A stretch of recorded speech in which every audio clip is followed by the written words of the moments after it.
Ok, este es el final del programa de Mujeres Filósofas. Me gustó mucho hacerlo. Eh, Cuando entras a las clases de filosofía quedas incompleto, quedas sesgado, en fin, quedas cuarteado, ¿vale? Entonces, pues ver otra perspectiva, ver los trabajos olvidados de las mujeres filósofas ha sido muy gratificante. En fin, bueno, vamos a pasar con la primera que es Gertrude Elizabeth Margaret Ascom. Para ella, Ascom era muy importante la acción. Tú puedes tener una intención, pero si, o sea, puedes llevar a cabo esa intención si tú quieres, pero si tú tienes esa intención, llévala a cabo, hazla. No por un motivo trascendental, no por un motivo que digas, ah, es que XD o lo que sea, ¿vale? Yo, por ejemplo, hice este especial porque yo quería hacerlo, porque a mí me nació hacerlo, porque cuando vi este libro dije, es algo que yo quiero hacer para hacerles justicia.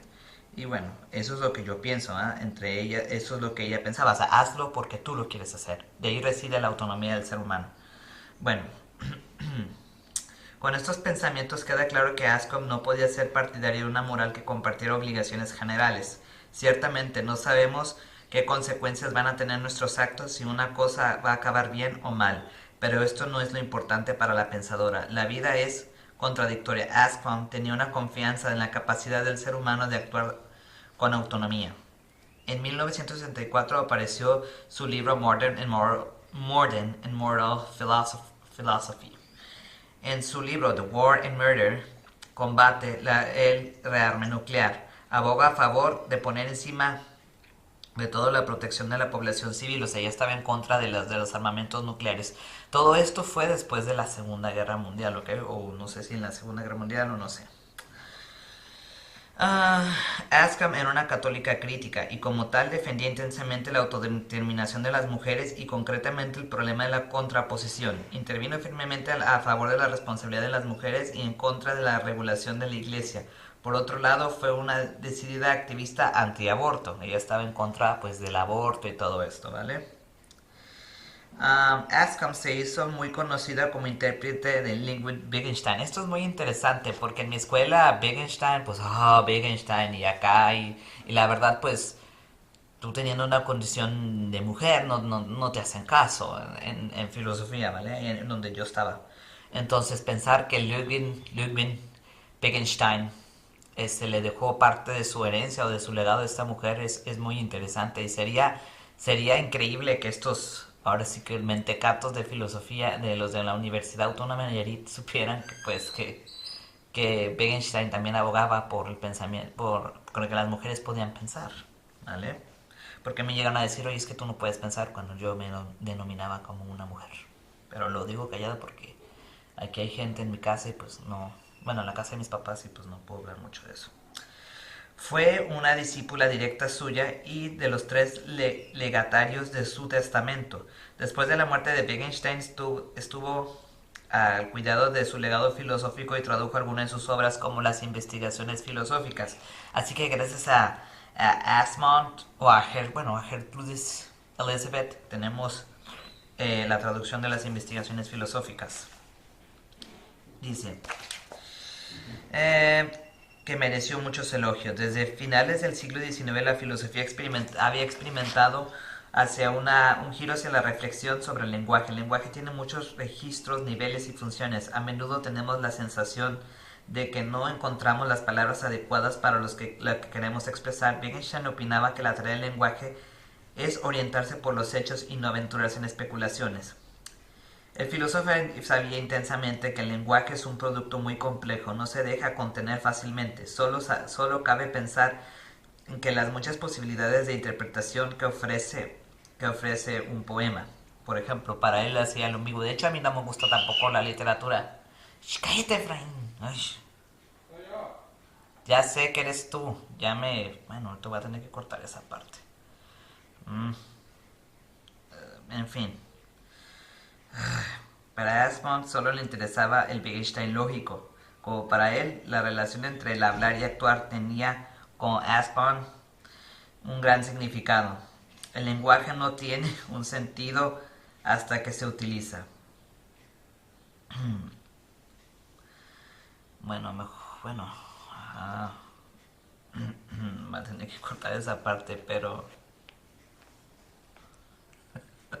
se va a escuchar el chiflido, lo siento. Y si así se va a escuchar en la transmisión, de verdad me disculpo, porque yo lo quería hacer, pues, formal, pero pues ni modo. Eso es cuando tú no tienes casa propia. Ni modo. Cualquier día llegan acá y te interrumpen. El lenguaje es para usarlo, no es una entidad abstracta, ni un absoluto sagrada. Siempre hace referencia a la práctica. O sea, para el lenguaje no tiene que quedar solo en abstracciones, tienes que llevar a cabo lo que estás diciendo. Una expresión de intención es la descripción de algo futuro, en el cual el hablante es una especie de agente cuya descripción se justifica, si llegara a ofrecer una justificación mediante razones para actuar, es decir, razones por las cuales sería útil o atractivo que la descripción se llevara a efecto y no mediante pruebas de su veracidad. Axman en su libro de la intención. Ahora pasamos a Engels Heller. Una mujer que... Ok, pasamos a Engels Heller. Lo voy a cortar para poder hacer la edición más fácil. Heller. Una mujer que ofrece cierta semejanza con la pensadora Hannah Arendt es la filósofa húngara Engels Heller. Ella tampoco considera solo filosofía, sino también teoría política.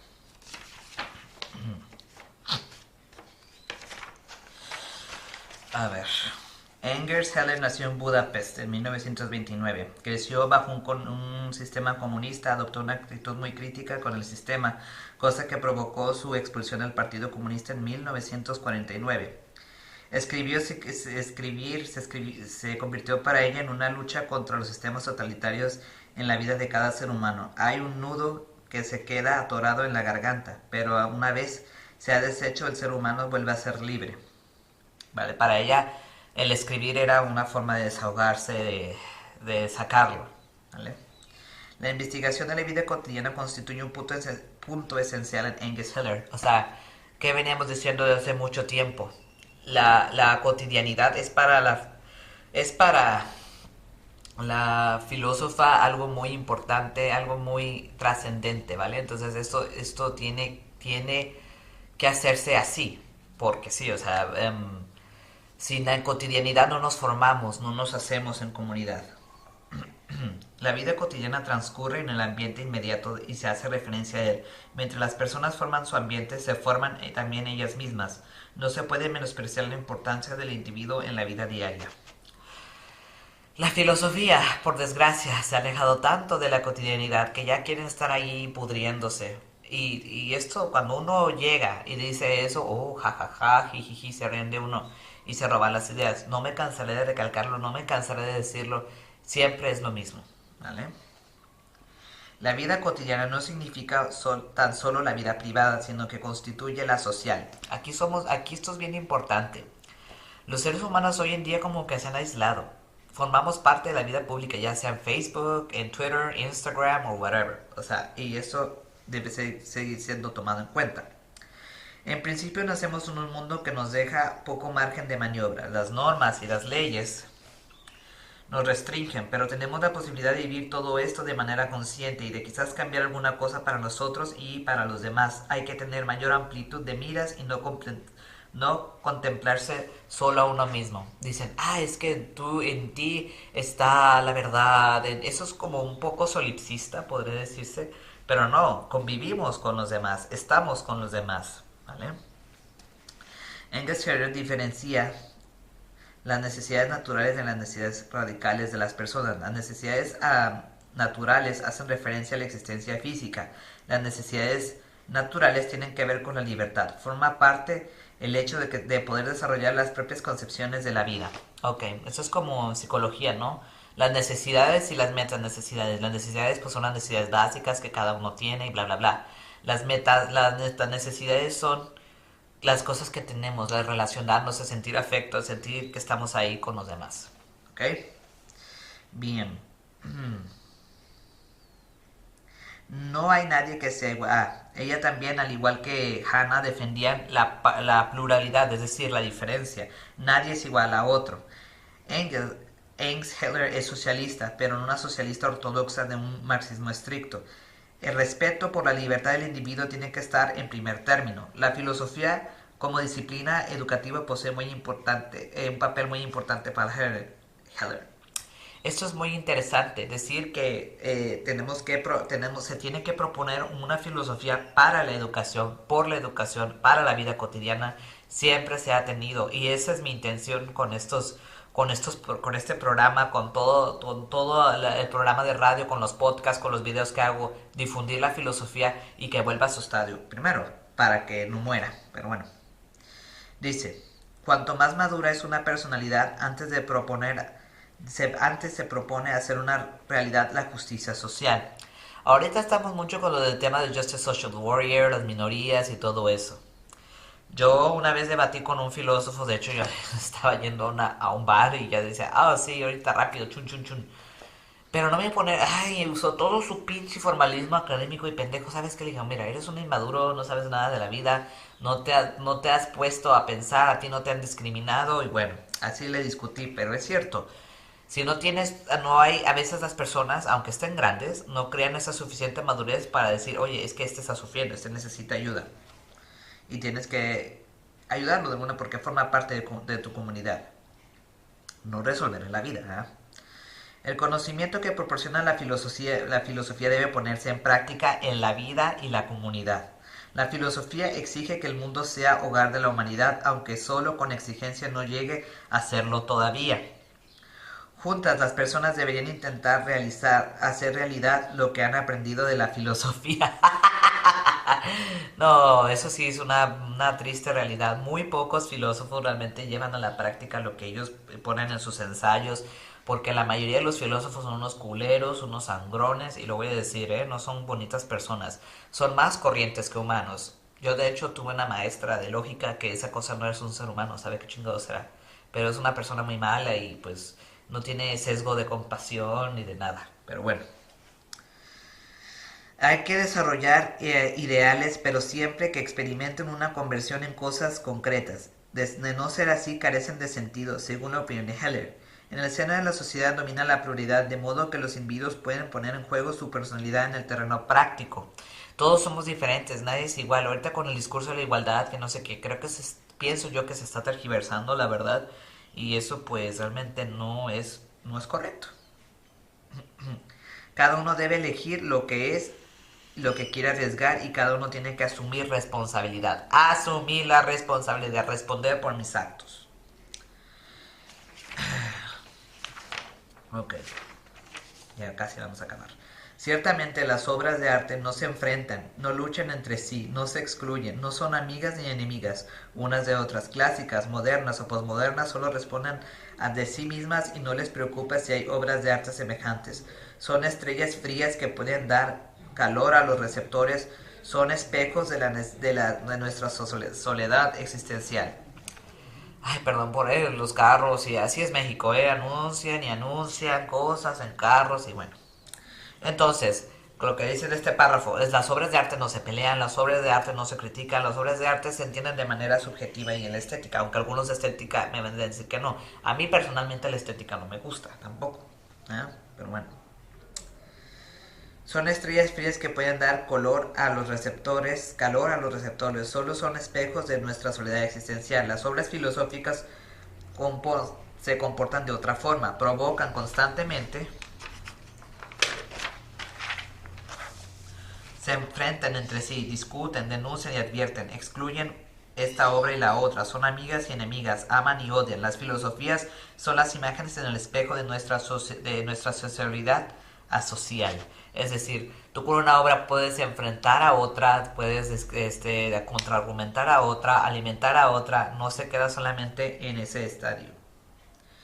Y bueno, como se dice, el ser humano, entonces, y ese es un libro de Ernst Heller, Historia y Futuro, ¿sobrevivirá a la modernidad? ¿Sobrevivirá a la modernidad? Pues yo pienso que no, pero bueno. El ser humano en su totalidad es el tema principal. La filosofía tiene para ellas un fuerte componente pedagógico en cuanto a las filósofas del siglo XX. No obstante, la reflexión sobre Dios no ha desaparecido de la filosofía de las mujeres. La pregunta por el sentido de la cotidianidad va ligada en muchas pensadoras a la pregunta del sentido último como una fundamentación completamente general de nuestra vida. Junto a un acentuado pragmatismo se hallan elementos místicos. La política y la religión no se excluyen mutuamente. Se requieren distintas perspectivas y el coraje para pensar por cuenta propia y actuar con responsabilidad. Como se ha puesto de relieve, la filosofía del siglo XX reflexionó permanentemente del papel del lenguaje. Basta con recordar a Ascom y Arendt. Esto es muy importante con lo de Wittgenstein, Bertrand Russell y todos esos, pues sí, hubo mucha influencia en el lenguaje, pero es cierto, la vida cotidiana va ligada a la trascendencia, o sea, vivimos en una cotidianidad más allá de las academias. Pero bueno, vamos con Sarah Kaufman. Y aquí esta es una representante especialmente destacada de la filosofía del lenguaje francesa. Nació en París. Kaufman consiguió encontrar los deseos de su madre estudiar filosofía. Se dejó la piel estudiando los grandes sistemas filosóficos para liberarse del tratamiento del traumático recuerdo de la muerte de su padre. La filosofía es la más abstracta de todas las disciplinas. Se puede hablar de una cosa sin necesidad de verla.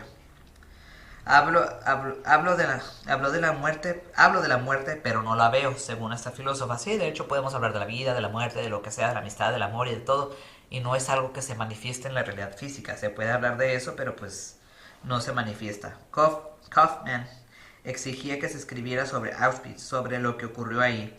Esto significaba dar voz a aquellos que no podían hablar. Cuando se escribe debe intentarse dejar espacio al silencio, a los que ya no pueden hablar. Esto es escribir sin poder. Hay que dejar salir la parte inconmensurable e irreductible del ser humano, más allá de todas las fuerzas y brutalidades que han intentado reducirlo e incluso extinguirlo. Sarah Kaufman también hizo, además, bueno, eso ya no lo subraya, un intento de dar voz a su padre muerto, pero no como padre, sino como judío. Él murió en los campos de concentración. ¿Vale?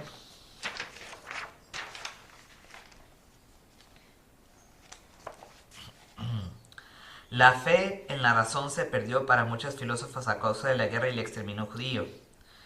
En Kaufman, esta pérdida de fe se mostró todo en su relación con el lenguaje, muy especialmente con el texto escrito. Su opinión es que escribir carece de sentido y de importancia y tampoco ayuda a obtener claridad sobre uno mismo. Pues como vivieron en la Segunda Guerra Mundial, todo esto, pues quieras o no dejó una marca muy profunda en las personas que realmente lo vivieron. Fue una crueldad, eso fue una bestialidad. Y pues no todos reaccionaron de la misma manera. Podemos decir que Viktor Frankl reaccionó con resiliencia y esta autora no. O sea, los seres humanos somos diferentes. ¿Vale? Entonces, del mismo modo hay pocas posibilidades de captar un sentido al leer un texto.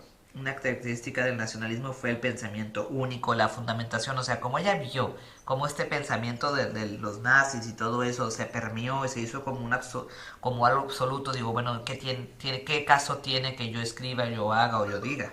¿Vale? Aunque después dice ahí que escribió para los que no podían estar o así. Ahí. Ok. Ella escribió sobre Derrida y publicó un libro en 1984. En el año de 1984 publicó el libro Letras de Derrida, donde define un tipo de lectura que no violente el texto, que no interprete más de lo que dice. O sea, y aquí ya estamos entrando a las aras de la posmodernidad. Esta es la tesis de todos los pensadores y pensadores posmodernos. Intentar evitar ser inequívocos a la hora de interpretar. ¿Por qué viene a consecuencia esto? Pues ya como habíamos visto, ya lo habíamos dicho, después de la Segunda Guerra Mundial, entonces el ser humano quedó fragmentado, ¿y ahora qué? ¿Quién soy o por qué? Entonces para ellos su meta era hacer una reinterpretación otra vez, pero sin quedarnos con, con una cosa totalitaria, con una cosa inequívoca, como dirían los hermeneutas, es decir, con una cosa nada más absoluta que no tiene ningún otro tipo o clase de interpretación. Mm, ok, dice, no comprimir nada de un sistema, deshacer los antiguos sistemas, estar abiertos a lo nuevo. Sarah Kaufman fue además el gran especialista en Nietzsche y Freud, de los cuales se ocupó en diversos libros. Dice, uno de los argumentos más corrientes en uno de sus libros, El fin de la filosofía a la filosofía imperecedera. Esto está muy interesante, creo que sí lo voy a buscar, me parece muy interesante. Uno de los argumentos más corrientes a la hora de eliminar la clase de filosofía antes del último curso no es lo suficientemente maduro para comprender una clase de filosofía. La exigencia de las clases de filosofía en cursos de grado superior se basan en un desconocimiento de las posibilidades del entendimiento humano. Es decir, que las clases de filosofía se tienen que dar desde el principio. O sea, pues sí, muchos, y esto a mí me pasó, piensan que ya vienes con cierto entendimiento, cierta bagaje. No, pues vienes desde cero porque pues de la escuela no te enseñan eso. En la primaria, ni en la secundaria, ni siquiera en la prepa.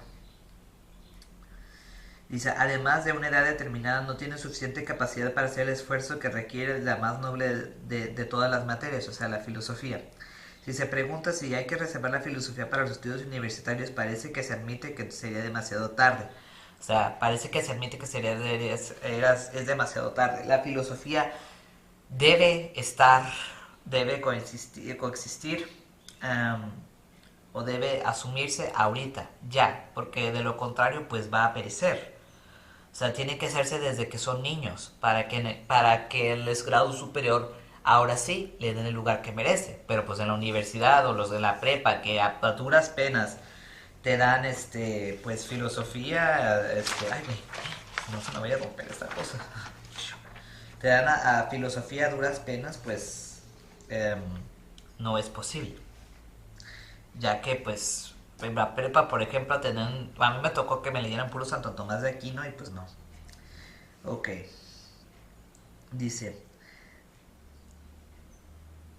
uh, la filosofía debería ser el coronamiento del grado superior, debería reinar como soberana por encima de otras materias, perfeccionar un determinado círculo de conocimientos y culminarlos verdaderamente, para entonces hacer sitio para alguna cosa que sobrepase su propio significado, para la vida, para las acciones y para los estudios. O sea, la filosofía se tiene que impartir de que eres una cría, un niño. ¿Por qué? Porque ya en la universidad ya vas a tener ya vas a tener la comprensión suficiente para entenderla. Con todo o sea, es como ejercicio, pues ya lo vas a perfeccionar, ya lo vas a tener una maestría en cuanto a los pensamientos filosóficos. ¿Vale? Eh, dice, para la vida, las acciones, ok.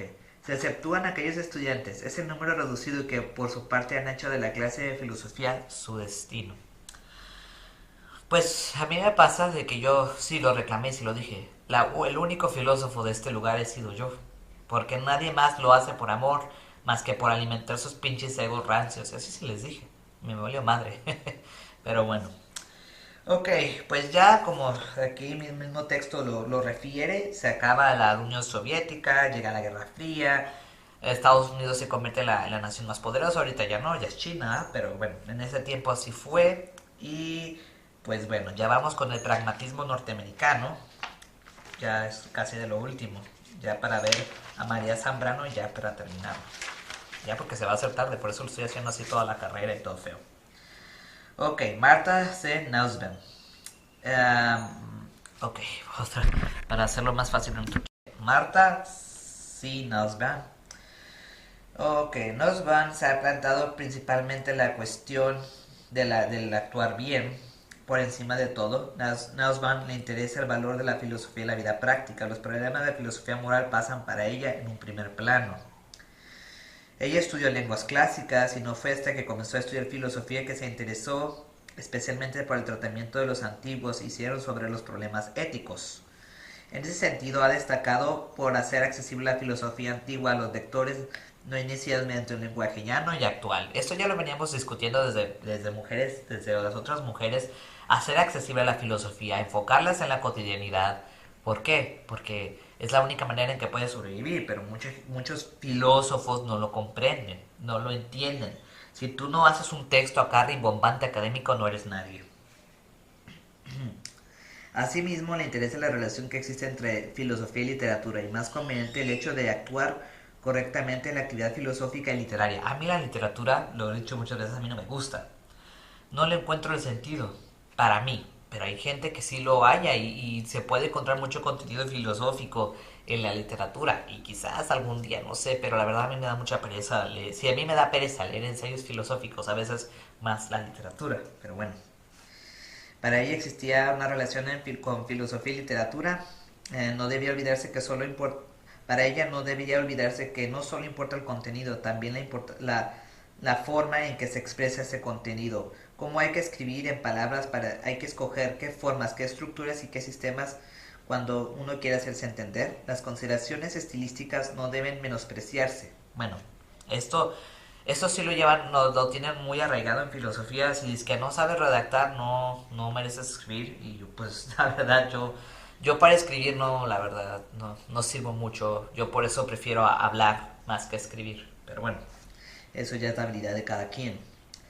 La complejidad del mundo y los muchos enigmas sin resolver de la existencia humana no pueden tratarse tan solo con una terminología puramente formal de la filosofía. Se necesita una escritura literaria, o sea, como metáforas, podría decir, anécdotas o algo que, como las fábulas, o sea, eso me remonta a las fábulas, o sea, cómo tú puedes hacer fábulas y todo esto eh, para que la gente te comprenda, ¿vale?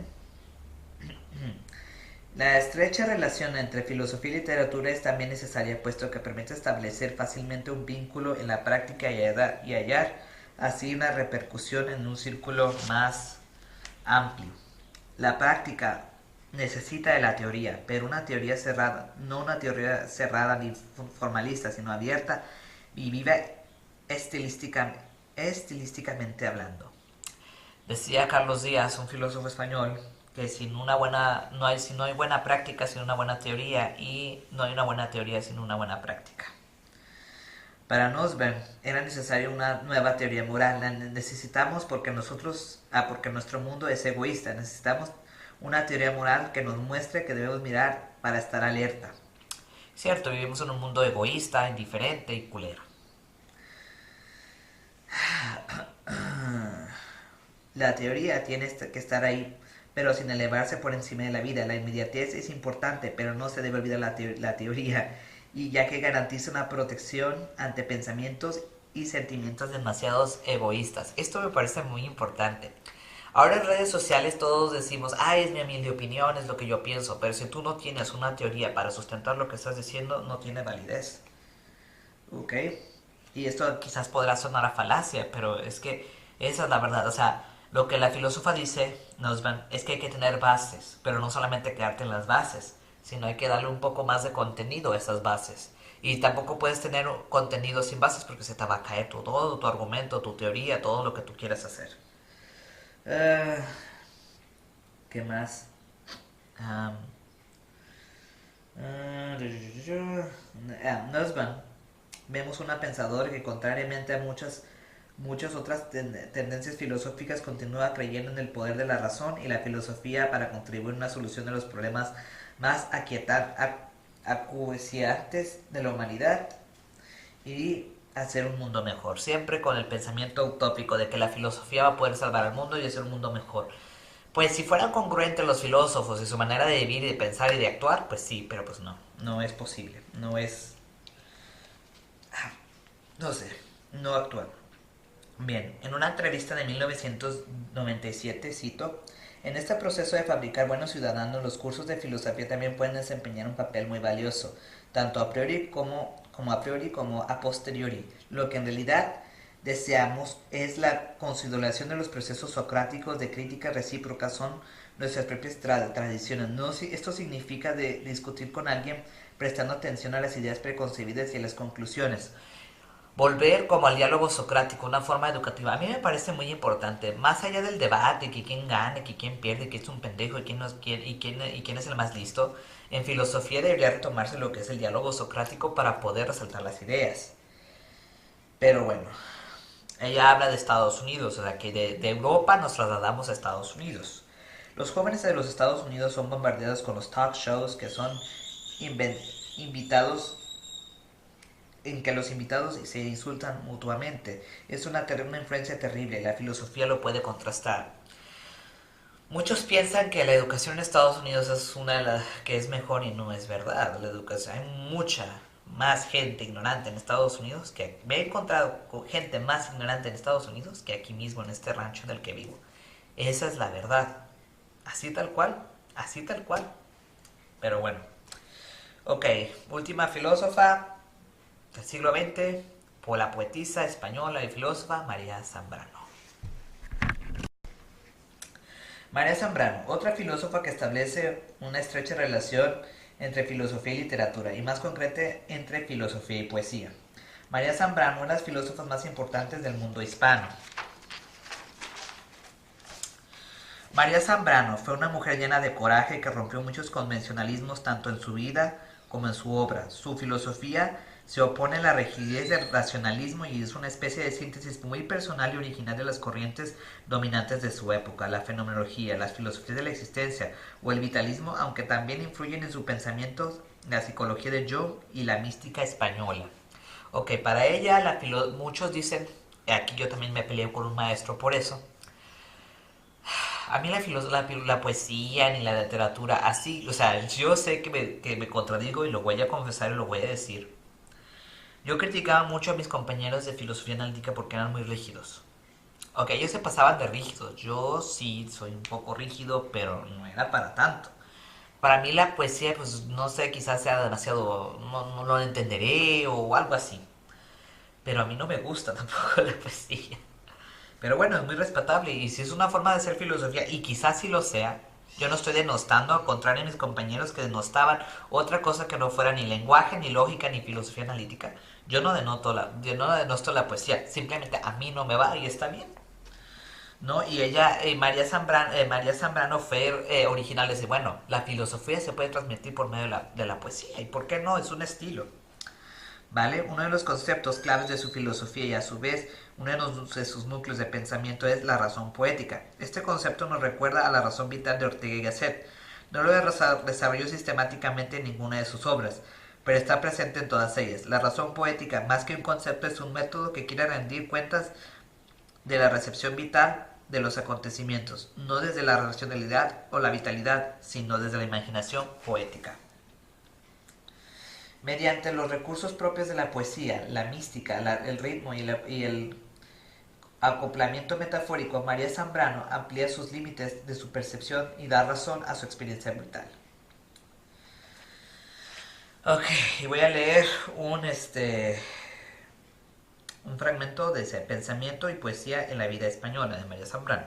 Dice: porque al fin todo converge para el conocimiento español y el realismo y el materialismo tal margen de la filosofía sistemática europea se haga razón conocimiento poético.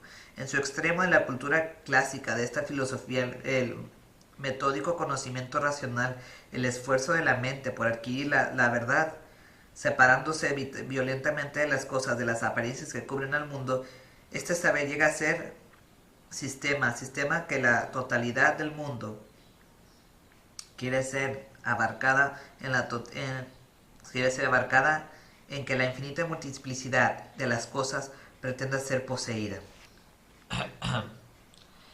En el otro extremo de la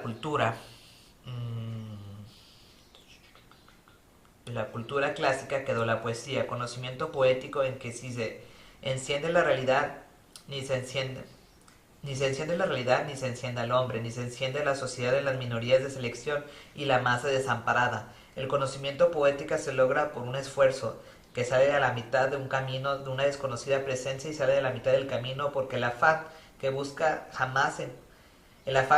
busca jamás se encontró en soledad, en esa soledad angustiada que tiene quien ambiciosamente se separó de la realidad. Ella aquí hace una crítica a la filosofía que muchas veces se separa de la realidad cotidiana, que muchas veces se separa de las masas, de la gente, y se sube allá arriba acá a podrirse, como lo está pasando ahorita. Va a sonar feo, pero a nadie le importa la filosofía. Ya te lo voy a decir desde un principio, a nadie le interesa la filosofía, ni a los mismos filósofos, porque si realmente les importara, harían un bien para ella, no la sobacarían, no la matarían. Pero bueno, eso es como ellos piensan. Así. Eso, ah, a ese difícilmente la realidad puede entregársele, pero a quien prefirió la pobreza del entendimiento, a quien renunció a toda vanidad y no se hincó soberbiamente en llegar a poseer la fuerza, lo que es innegable, lo que nos rebasa lo que nos rebasa a esa,